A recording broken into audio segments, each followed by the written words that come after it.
The average American household that carries a credit card balance owes nearly $11,000. The average Japanese household carries almost nothing. And before you say Japan is just different, you are right. It is. But not for the reasons you are thinking. The difference is not income. It is not some government program handing out savings accounts at birth. It is not genetics. It is a set of unwritten, cultural, passed down from your grandmother rules that most Japanese people follow without even realizing they are doing it. Rules that most Americans have either never heard of or would laugh at if someone brought them up at dinner. I am going to walk through 8 of them, and I promise at least 3 will make you uncomfortable. They should. These are not tips from a personal finance book. These are behaviors woven into Japanese daily life so deeply that most Japanese people do not even think of them as unusual. They just think this is how you handle money. And they are right. My name is Kei. I grew up in Japan, where carrying credit card debt felt like a personal failure, and financing furniture was something people whispered about. Then I moved to America, and discovered a completely different relationship with money. I am here to translate Japanese money wisdom into strategies that actually work for an American life. Number 8. Tsukai Mawashi. The art of rotating what you already own. In Japan, there is a concept called Tsukai Mawashi. It literally means to use something around, to rotate an item through multiple jobs rather than buying a new tool for every new task. A ceramic bowl is not just a rice bowl. It is a mixing bowl, a serving dish, a snack holder, and once in my grandmother's case, a doorstop. Tsukai Mawashi is the habit of looking at what is already in your kitchen drawer or your closet and asking what else this thing could do before opening a browser to buy something new. My mother is a master of Tsukai Mawashi. Growing up, our kitchen had exactly 0 single-purpose gadgets. You know those avocado slicers Americans love? My mother would look at one, then look at a knife, then look back at the avocado slicer with total confusion. "You bought a tool that does one thing," she would say, "and that one thing is something a knife already does." She is right. Americans spend hundreds of billions annually on household goods. A huge chunk of that money goes to solving problems that do not actually require a new purchase. You do not need a garlic press when you have the flat side of a knife. You do not need a salad spinner when you have a clean towel. You do not need a label maker when you have a pen. Smart Sam walks around the apartment for 60 seconds before opening a shopping app. Broke Brian adds to cart before checking the kitchen drawer. My grandmother used the same set of ceramic bowls for over 40 years. She ate rice out of them, used them as mixing bowls, served guests in them, and once used one to prop open a window during a summer typhoon. She never purchased a mixing bowl in her life. Americans would call that cheap. Japanese people call that Tsukai Mawashi. And her savings account agreed with the Japanese interpretation. Japanese apartments average around 600 square feet. That constraint forces Tsukai Mawashi thinking on everyone. When you cannot physically fit a different gadget for every task, you learn to see a stool as a stepladder, a cutting board as a serving platter, a scarf as a bag. Americans have garages full of things they used once and forgot they owned. Japanese people have one item they use 12 different ways. The constraint creates creativity, and the creativity creates savings that compound over decades. I am curious, what is the most ridiculous single-purpose item you own right now? Drop it in the comments, because I guarantee someone else has something worse. Number 7. Shuzan, the mental math that kills impulse buying. In Japan, children start learning the abacus as early as age 6 through a discipline called Shuzan. By the time they are 10, many can do complex multiplication in their head faster than you can type it into a phone. This is not some niche hobby. There are over 20,000 abacus schools across Japan. Kids attend after regular school the way American kids go to soccer practice, except instead of kicking a ball, they are learning to multiply 4-digit numbers in under 3 seconds. I took Shuzan classes until I was 12. At the time, I thought it was pointless. We have calculators. Why am I moving beads on a wooden frame? But what I did not understand until years later is that Shuzan was never about the beads. It was about rewiring how my brain relates to numbers. When you train on an abacus long enough, you stop needing the physical object. You start seeing the beads in your mind. When a Japanese person looks at a price tag, their brain automatically calculates not just can I afford this, but what does this actually cost me in time, in opportunity, in future value. Broke Brian sees a jacket for $120 and thinks, "I like this jacket." Smart Sam sees the same jacket and thinks that is 8 hours of after-tax work at $15 an hour. That is 12 months of compound growth on an index fund contribution. That is the difference between an emergency fund covering 4 months or 4 months and 1 week. Smart Sam does not need an app for this. His brain does it automatically because he trained it. Americans outsource their math to calculators, budgeting apps, and financial advisors. Japanese people internalize it. One approach costs money, the other saves it. You do not need to buy an abacus and start attending classes. But you can start training yourself to calculate costs in real time. Next time you see a price tag, convert it to hours of your life you traded for that money. Convert it to what that amount would become if you invested it for 10 years. A daily $3 coffee habit costs you over $1,000 a year. That $1,000 invested at 7% for 20 years becomes over $4,000. You start making different choices when those numbers live inside your head, rather than inside a spreadsheet you never open. Not because you are depriving yourself, because the math became real. Do this enough times and your brain starts running the calculation without prompting. That is when spending becomes a conscious decision instead of a reflex. And conscious decisions almost always cost less. Number 6. Moyai. The saving circle your grandparents would have understood. There is a financial system in Japan that has operated for centuries completely outside of banks. It is called moyai, a form of communal pooling. A group of people, usually neighbors or co-workers, agree to contribute a fixed amount every month into a shared pool. Each month, one member takes the entire pool. Everyone takes a turn. When the cycle completes, it starts again. 0 interest, 0 fees, 0 credit checks, not a single bank involved. This system still operates in parts of Japan. My father's family participated in one for over 30 years. The same group of families meeting monthly, pooling their money, rotating who takes the lump sum. When my uncle needed to repair his roof, the moyai funded it. When another family's daughter got married, the moyai covered the reception. Americans would find this terrifying. Giving your money to your neighbor every month and just trusting that your turn will come. No contract, no legal protection, no app tracking everything. But Americans trust buy now, pay later platforms run by companies they have never heard of. They trust crypto exchanges that collapse overnight. The idea that trusting your actual neighbor is somehow riskier than trusting a startup in Silicon Valley is one of the more interesting contradictions of American financial culture. The moyai has a near-zero default rate because the social pressure of disappointing your neighbors is stronger than any late payment fee a bank could ever charge. You miss a payment in the moyai, and you lose face in your community. That matters more in Japan than any ding on a credit score.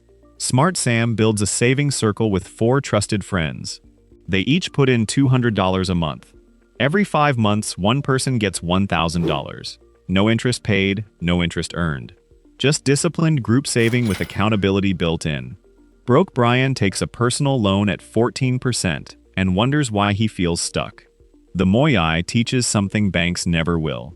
That the best financial system is the one where everyone has skin in the game and nobody profits from your struggle. Think about that for a moment. Americans pay banks to hold their money, pay credit card companies to lend it back, and pay financial advisors to tell them what to do with whatever is left. The Japanese figured out centuries ago that if you trust the people around you and show up consistently, you can skip the entire financial services industry for basic needs. I am not suggesting you abolish banking. I am saying the moyai principle, saving alongside people who hold you accountable, is free. And free beats 14% interest every single time. Number 5. Kanyo. 1 item, 6 problems solved. If you want to understand how Japanese people think about money, look at how they think about objects. In Japan, kanyo means dual purpose or shared use. It is the philosophy that a single well-chosen item should handle multiple jobs rather than owning a separate specialized product for every situation. A square piece of cloth can replace gift bags, shopping bags, lunch carriers, bottle wraps, book covers, and picnic blankets. Americans buy each of those separately. My mother wraps every gift she gives in a square cloth. When the person opens the gift, they keep the cloth too because it becomes part of the present. Then they use it to wrap someone else's gift later. The same piece of fabric circulates through a social group for years, replacing hundreds of dollars in gift wrap and shopping bags. Americans spend roughly $3 billion a year on wrapping paper alone. It gets ripped open, crumpled, and thrown away within 30 seconds. The Kanyo philosophy applied to your finances works like this. Before you buy a specialized product, ask if something you already own could handle the job. Broke Brian has 14 tote bags from brands he does not remember and still buys new ones. Smart Sam has one good bag and somehow carries everything he needs. The answer is yes, more often than you expect. And every time the answer is yes, that money stays in your account. Have you ever counted how many bags you own that basically do the same thing? Seriously, go count them. I bet the number is embarrassing. Tell me in the comments. Number 4. Moraimono, the hand-me-down network that quietly funds college. In Japan, Moraimono means received things, gifts that come to you from others. Clothes go from older siblings to younger siblings. Furniture passes from parents to children. Kitchen tools travel from grandmothers to granddaughters. And nobody feels lesser for using something that belonged to someone else first. Nobody feels like they are receiving charity. My first desk was my uncle's desk. My first bicycle was my cousin's bicycle. My first suit was my father's suit, taken to a tailor and adjusted to fit me. My family was not struggling. They just operated on the principle that perfectly functional things do not need to be replaced with brand new versions of the same perfectly functional thing. In America, hand-me-downs carry a stigma. They signal that you cannot afford new. The entire retail economy depends on the assumption that every person in every household needs their own brand new version of everything. I once visited an American friend's house and they had 3 strollers in the garage, 3 for 2 children. In Japan, you get 1 stroller. If the terrain is rough, you adjust. If you are traveling, you fold it differently. If it breaks, you fix it. That is not deprivation. That is resourcefulness. Smart Sam's kid wears a gently used jacket from his coworker's child and puts the $80 he saved into an education fund. Over 18 years at 7% growth, that single $80 decision becomes around $270. Multiply that by dozens of Moraimono decisions per year, and you have a college fund built on hand-me-downs. Broke Brian buys everything new because my kid deserves the best. The best apparently means a brand new jacket that will be outgrown in 6 months and donated to a thrift store where someone else's Smart Sam will buy it for $4. The Japanese do not see Moraimono as poverty. They see it as continuity. A desk your uncle studied at has a story. A bicycle your cousin learned to ride on carries memories. These are not lesser objects. They are richer ones. And here is something most Americans miss entirely. Moraimono is not just about saving money on the receiving end. It is about building a network of reciprocity. My family gave things down, and other families gave things to us. Nobody kept score. Nobody felt indebted. It was just how community worked. You outgrow something useful, you pass it to someone who needs it. When your turn comes, someone passes to you. The whole system runs on trust and the shared understanding that functional things should not sit in a closet gathering dust, because your ego wants everything shrink-wrapped. If you are finding this useful, go ahead and hit subscribe. I cover Japanese money wisdom every week that actually translates to American life. And if you have been realizing that your money habits might need a reset, I built something that walks you through it step by step. It is the first link in the description. You take a quick quiz, it asks a few questions about your situation, and then tailors a plan to your specific circumstances. Worth a look if any of this is hitting close to home. Number 3. Soba. Knowing the real price of everything. Japanese housewives are legendary for something Americans find almost obsessive. They memorize prices. Not just at one store, at every store they shop at. They know that eggs cost 210 yen at the market down the street, but 189 yen at the supermarket 12 minutes away. They know which day each store discounts vegetables. They know the seasonal price curve for fish. This is called soba awareness, knowing the market price. And it is treated as a skill rather than a quirk. My mother could tell you the price of 30 grocery items across 3 different stores entirely from memory. She planned her shopping route based on which stores had the best price on which items that specific week. Not with coupons, not with an app, from memory. Because she paid attention every single time she bought anything. What makes Soba awareness different from American couponing culture is the direction of the motivation. Japanese price consciousness is about knowing baselines, not hunting deals. An American coupon clipper gets excited about 40% off something they would not have bought otherwise. A Japanese housewife with Soba awareness ignores the discount and only buys what she was already planning to buy at the lowest price she memorized. One approach is driven by excitement about a deal. The other is driven by refusal to overpay. One leads you to buy more. The other leads you to spend less. Same aisle, same store, completely different outcome. Smart Sam knows that the 20% off sticker on those headphones brings them down to exactly what they cost at the other store every day. He does not feel urgency. He does not feel like he is getting a deal. He just sees the real number. Broke Brian sees 20% off, and his brain releases dopamine before his wallet releases cash. When you know the real price of things, you cannot be tricked. You cannot be upsold. You cannot be convinced that a sale is actually a deal when the original price was inflated just to make the discount look impressive. You simply know what things cost because you have been tracking it in your head for years. My mother once walked out of a store because they raised the price of tofu by 15 yen, without changing anything about the product. 15 yen is roughly 10 cents. She did not walk out because 10 cents mattered financially. She walked out because the principle mattered. She knew what tofu cost. She knew what it should cost, and she refused to participate in the quiet, gradual markup that stores count on customers not noticing. The amount is irrelevant. The awareness is everything. Soba awareness has nothing to do with being cheap. It has everything to do with being informed. The person who knows the price of everything is the person who never overpays for anything.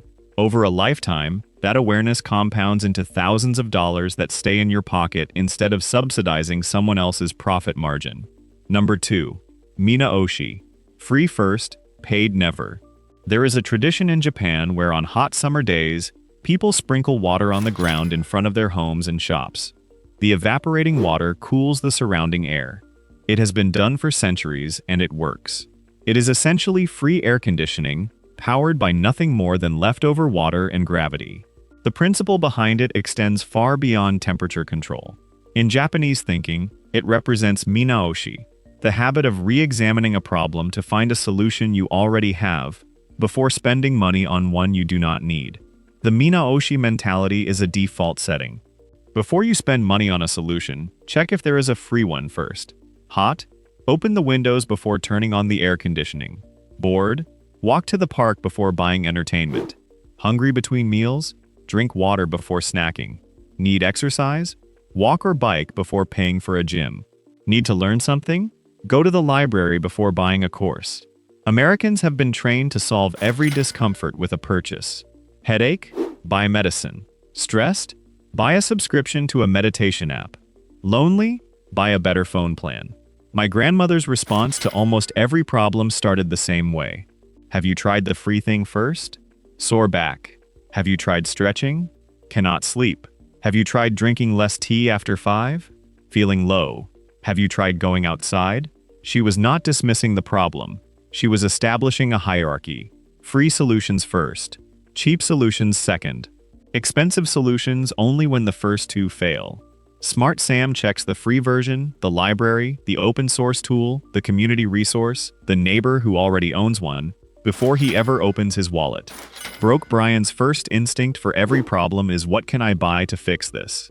I watched my aunt in Osaka go an entire summer using water on pavement, fans, and open windows instead of air conditioning. Her electricity bill was a fraction of her neighbor's.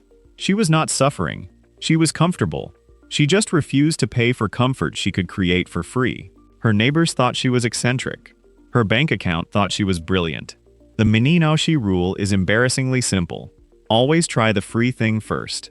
The percentage of problems that actually require money is much smaller than the percentage of money you currently spend on problems. Number 1. Oime.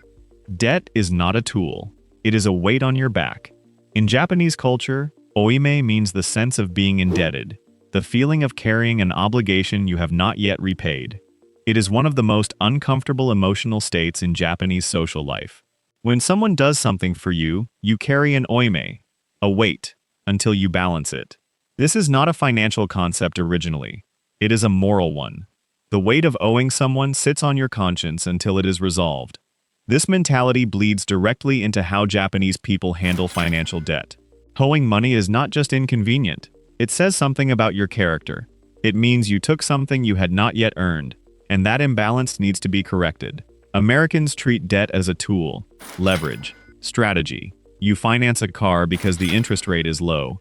You put furniture on a payment plan because 0% for 12 months sounds reasonable. You carry a credit card balance because minimum payments feel manageable. Japanese people hear all of this and feel physically uncomfortable. There is a reason Japanese credit cards default to automatic full balance payment every billing cycle. The idea of carrying a balance, of owing money to a company that charges you for the privilege of owing them, goes against something deep in Japanese financial thinking. In America, the default is minimum payment. In Japan, the default is full payment. The entire relationship with credit is built differently. My father paid for his first car in cash. He saved for 4 years, driving a used vehicle that embarrassed my teenage self, until he had the full amount. When I asked him why he did not just take a loan, he looked at me like I had suggested something morally questionable. Why would I start my ownership of something by owing someone else for it, he said. The car is not mine until it is paid for. Total revolving credit card debt in the United States currently sits above $1.25 trillion. Among American households that carry balances, the average owed is nearly $11,000 at an average interest rate above 21%. That means the typical American family with a balance is paying over $2,000 per year just in interest. That is not the debt itself. That is the cost of having the debt. Smart Sam saves until he can buy it. If he cannot save for it, he questions whether he actually needs it. If he still needs it, he finds a cheaper version. The sequence is always the same. Save, question, downgrade, then buy. Broke Brian finances it because he wants it now. The interest he pays over the life of the loan would have been enough to buy the item a second time. But future math feels abstract, and the thing in front of him feels real. I have American friends who talk about their car payments the way Japanese people talk about the weather. Casually, like it is just a fact of life. $480 a month, but the rate is decent. In Japan, telling someone you have a car payment is like telling them you stumbled at something. It is not information you volunteer at dinner. Oime teaches that every debt, financial or social, carries a psychological cost that compounds right alongside the interest rate. The Japanese approach to money has never been about deprivation. It has always been about refusing to carry weight you do not have to carry. You sleep differently when you owe nothing. You negotiate differently at work when your survival does not depend on your next paycheck covering minimum payments. You walk into a job interview with a different posture when you have 6 months of expenses saved versus 6 months of payments owed. You make decisions from a position of freedom rather than a position of obligation. That is what my father meant. The car is not yours until it is paid for, and frankly, neither is your freedom. I would love to know where you fall on this one. Do you treat debt as a tool or a burden? Drop your honest answer in the comments. No judgment either way. 8 rules. None of them require an app, a financial advisor, or a side hustle. Just a different way of seeing money. The Japanese way.